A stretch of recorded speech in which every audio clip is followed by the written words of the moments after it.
ভাবুন তো, এমন এক দেশের কথা যেখানে গ্রীষ্মকালে মাঝরাতেও দিব্যি সূর্য আলো ছড়ায়, আবার শীতের দীর্ঘ কয়েক মাস সূর্যের দেখাই মেলে না। চারিদিকে বরফে ঢাকা পাহাড়, গভীর নীল জলরাশি আর পৃথিবীর অন্যতম সুন্দর প্রাকৃতিক দৃশ্য দিয়ে সাজানো এই দেশ। বলছি স্ক্যান্ডিনেভিয়ান অঞ্চলের বরফ আর পাহাড় ঘেরা দেশ নরওয়ের কথা। একসময়ের দুর্ধর্ষ ভাইকিংদের এই দেশ কিভাবে আজ বিশ্বের অন্যতম সুখী, ধনী আর শান্তিপূর্ণ একটি রাষ্ট্রে পরিণত হল।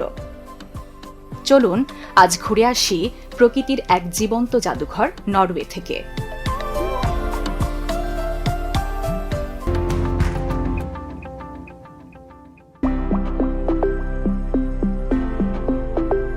উত্তর ইউরোপের স্ক্যান্ডিনেভিয়ান উপদ্বীপের একেবারে পশ্চিমে নরওয়ের অবস্থান। এর 3 দিক ঘিরে রয়েছে আর্কটিক ও আটলান্টিক মহাসাগরের সুবিশাল জলরাশি।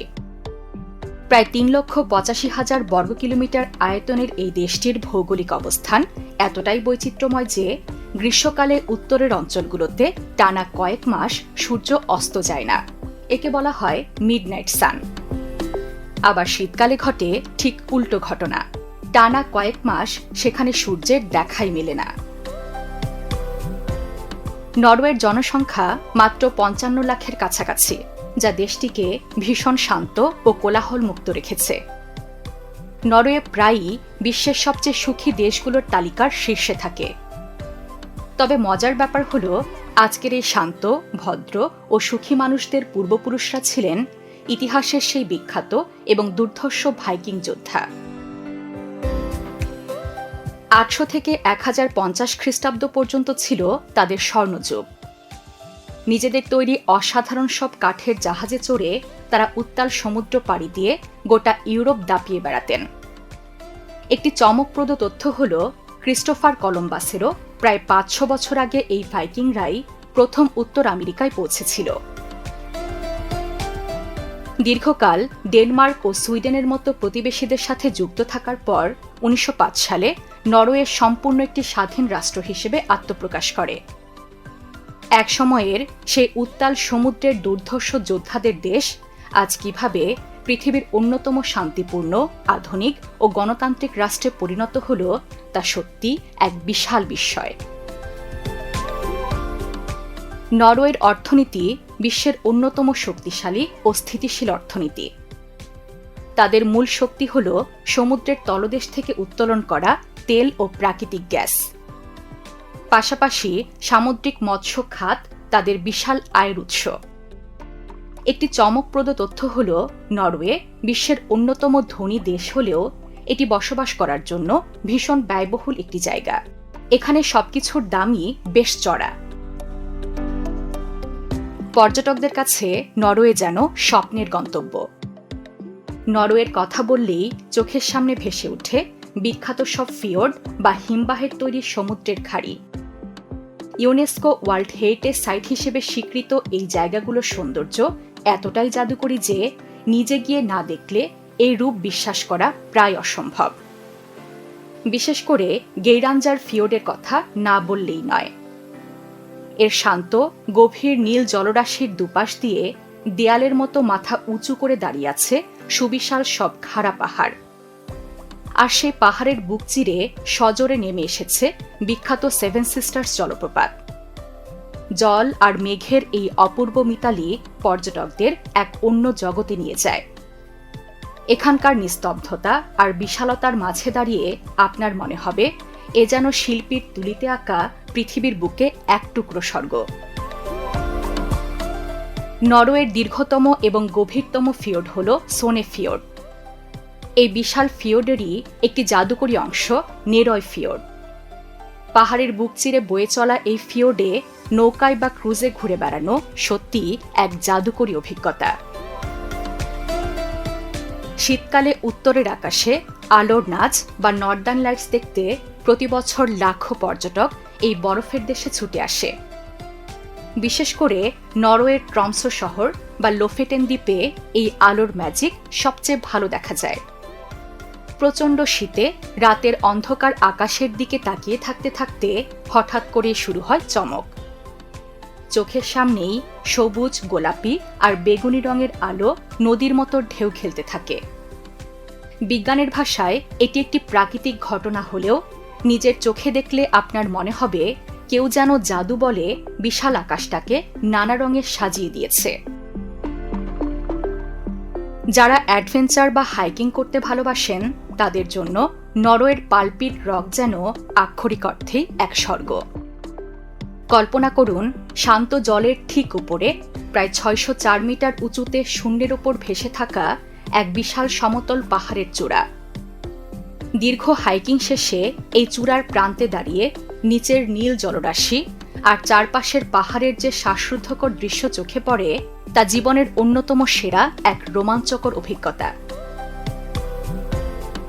প্রকৃতির বিশাল পাহাড়কে হার মানিয়ে রাস্তা তৈরিতে নরওয়ের জুরি মেলা ভার। তাদের এই অবিশ্বাস্য ইঞ্জিনিয়ারিংয়ের এক অনন্য নিদর্শন হল লাডাল টানেল। প্রায় ২৪.৫ কিলোমিটার লম্বা এই সুড়ঙ্গটি বিশ্বের দীর্ঘতম সড়ক টানেল হিসেবে পরিচিত। সুবিশাল পাহাড়ের বুক চিরে তৈরি এই পথটি দেখলে মনে হবে এ যেন মানুষের অদম্য মেধা আর প্রকৃতির এক দারুণ লড়াইয়ের গল্প। নরওয়ের রাজধানী অসলো হল এমন এক চমৎকার শহর যেখানে আধুনিকতার সাথে প্রাচীন ইতিহাসের এক অপূর্ব মিতালি ঘটেছে। শহরের একদিকে যেমন চোখে পড়বে নজর করা সব আধুনিক আর্কিটেকচার, অন্যদিকে রয়েছে রোমাঞ্চকর প্রাচীন ইতিহাস। অসলোর আধুনিক স্থাপত্যের কথা বলতে গেলে প্রথমেই বলতে হয় অসলো অপেরা হাউসের কথা। সমুদ্রের তীরে সাদা মার্বেল পাথরের তৈরি এই ভবনটিকে দূর থেকে দেখলে মনে হবে যেন একটি বিশাল হিমবাহ বা বরফের খণ্ড পানিতে ভাসছে।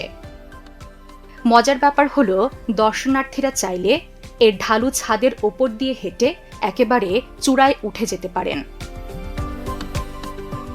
আধুনিকতা থেকে এবার একটু অতীতে ফেরা যাক। এখানে আপনার জন্য অপেক্ষায় আছে বিখ্যাত ভাইকিং শিপ মিউজিয়াম। এই মিউজিয়ামে গেলে আপনি আক্ষরিক অর্থেই ১০০০ বছর পিছিয়ে যাবেন। এখানে সযত্নে রাখা আছে নবম শতাব্দীর ৩টি বিশাল এবং আসল ভাইকিং কাঠের জাহাজ। উত্তাল সমুদ্রপথে দাপিয়ে বেড়ানো ভাইকিংদের জীবনযাত্রা এবং তাদের নিপুণ কারুকার্যের এক জীবন্ত প্রমাণ এই মিউজিয়াম। আর হ্যাঁ, শিল্পপ্রেমীদের জন্য এক বিশাল চমক হল ভিগেল্যান্ড স্কাল্পচার পার্ক। এটি বিশ্বের সবচেয়ে বড় একক ভাস্কর্য পার্ক, যা শুধু একজন শিল্পীর হাতেই তৈরি। বিখ্যাত ভাস্কর গুস্তাভ ভিগেল্যান্ড মানব জীবনের নানা আবেগ, হাসি, কান্না আর জন্ম থেকে মৃত্যু পর্যন্ত চক্র সবকিছু নিখুঁতভাবে ফুটিয়ে তুলেছেন ব্রোঞ্জ আর গ্রানাইটের তৈরি ২১২টি ভাস্কর্যের মাধ্যমে। এর মধ্যে সবচেয়ে বিখ্যাত হল রাগী চেহারার একটি ছোট্ট ছেলের ভাস্কর্য, যার নাম দ্য অ্যাংরি বয়, এবং ১৪ মিটার উঁচু এক বিশাল স্তম্ভ মনোলিথ, যেখানে ১২১টি মানুষের দেহ একে অপরের সাথে জড়িয়ে আছে। নরওয়ের কথা বলতে গেলে শুধু বরফ, পাহাড় আর প্রকৃতির গল্প করলে কিন্তু চলবে না। আজকাল ফুটবল বিশ্বের দিকে তাকালেই নরওয়েজিয়ান তারকাদের দাপট চোখে পড়ে। বিশেষ করে গোলমেশিন খ্যাত আর্লিং হালান্ড এবং আর্সেনালের অধিনায়ক মার্টিন ওডেগার্ডের কথা তো আলাদা করে বলতেই হয়। বিশ্ব ফুটবলের বড় বড় মঞ্চে এই তারকারা এখন রাজত্ব করছেন। তাদের হাত ধরে নরওয়ের ফুটবল যেন এক নতুন সোনালী যুগে প্রবেশ করেছে। তবে চমকপ্রদ ব্যাপার হল নরওয়ের ফুটবলের আসল গৌরব কিন্তু তাদের নারী দলের হাত ধরে এসেছে। নারী ফুটবলে নরওয়ের ইতিহাস অত্যন্ত সমৃদ্ধ। ১৯৯৫ সালে তারা ফিফা নারী বিশ্বকাপ জয় করে এবং ২০০২ সালের সিডনি অলিম্পিকে জেতে সোনার পদক। শুধু তাই নয়, নারী ফুটবলের ইতিহাসে প্রথম ব্যালন ডিওর জয়ের রেকর্ডটিও কিন্তু একজন নরওয়েজিয়ান তারকার দখলে। তার নাম আদা হেগেরবার্গ। খাবারের দিক থেকে নরওয়েজিয়ানদের প্রধান পছন্দ হল নানা ধরনের সামুদ্রিক মাছ, বিশেষ করে তাদের আইকনিক স্যামন ফিশ। তবে মজার ব্যাপার হল আমরা যে জাপানি স্যামন সুশি এত মজা করে খাই, তার শুরুটা কিন্তু জাপানে হয়নি। 1980-এর দশকে নরওয়ে প্রথম জাপানিদের কাঁচা স্যামন দিয়ে সুশি তৈরির এই অভাবনীয় আইডিয়াটি দিয়েছিল। নরওয়ের ক্রিসমাস উদযাপন একেবারেই রূপকথার মতো সুন্দর। চারিদিকে শুভ্র বরফে ঢাকা পথঘাট, আর তার মাঝে ঝলমলে আলোয় সাজানো ক্রিসমাস ট্রি। সব মিলিয়ে এক জাদুকরী পরিবেশ তৈরি হয়। ক্রিসমাসের মাসখানেক আগে থেকেই নরওয়েতে জুল বোর্ড বা বিশেষ ভোজসভার আয়োজন করা হয়। এ সময় বন্ধু বান্ধব ও সহকর্মীরা মিলে একসাথে প্রচুর খাওয়া দাওয়া আর আনন্দ করে। নরওয়েতে ইস্টার উদযাপনের ধরনটা সারা বিশ্বের চেয়ে একদম আলাদা এবং বেশ মজার। ইস্টারের ছুটিতে শহরের বেশিরভাগ মানুষ শহর ছেড়ে পাহাড়ে তাদের ছোট কাঠের কেবিনে চলে যায়।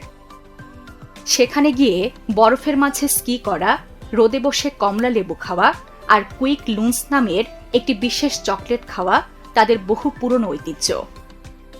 ইস্টারের ছুটিতে নরওয়েজিয়ানরা রহস্য বা ক্রাইম থ্রিলার গল্পের বই পড়তে বা সিনেমা দেখতে ভীষণ ভালোবাসে। এই অদ্ভুত ঐতিহ্যকে তারা বলে ইস্টার ক্রাইম। এ সময় টিভিতেও প্রচুর গোয়েন্দা সিরিজ প্রচার করা হয়। শীতকালে উত্তর নরওয়ের ট্রমসো শহরে নর্দার্ন লাইটস ফেস্টিভ্যাল অনুষ্ঠিত হয়। সারা বিশ্ব থেকে আসা বিখ্যাত মিউজিশিয়ানরা এখানে পারফর্ম করেন। খোলা আকাশের নিচে মাথার উপর উত্তরের রহস্যময় আলোর নাচ, আর চারিদিকে দারুণ সব মিউজিক দর্শনার্থীদের এক অন্য জগতে নিয়ে যায়। বরফ আর পাহাড়ের এই দেশে প্রকৃতি যেন নিজের হাতে তার সেরা রূপটি ঢেলে দিয়েছে। একসময়ের দুর্ধর্ষ ভাইকিংদের এই দেশ আজ পৃথিবীর বুকে শান্তি, সমৃদ্ধি আর অপার্থিব সৌন্দর্যের এক অনন্য প্রতীক। নরওয়ে ভ্রমণ হয়তো আপনার পকেটে কিছুটা টান ফেলতে পারে, কিন্তু এখানকার শান্ত ফিয়োর্ড, রহস্যময় নর্দার্ন লাইটস আর পাহাড়ের চূড়ার যে অভিজ্ঞতা আপনি পাবেন, তা যে আপনার জীবনের অন্যতম সেরা স্মৃতি হয়ে থাকবে সে কথা নিশ্চিত করে বলাই যায়। প্রকৃতির এই স্বর্গরাজ্য নরওয়ের কোন বিষয়টি আপনার সবচেয়ে বেশি ভালো লেগেছে কমেন্ট করে আমাদের জানাতে ভুলবেন না। আর এমন আরও অজানা ও রোমাঞ্চকর সব দেশের গল্প শুনতে বিশ্বপ্রান্তরের চ্যানেলটি সাবস্ক্রাইব করে আমাদের পাশেই থাকুন।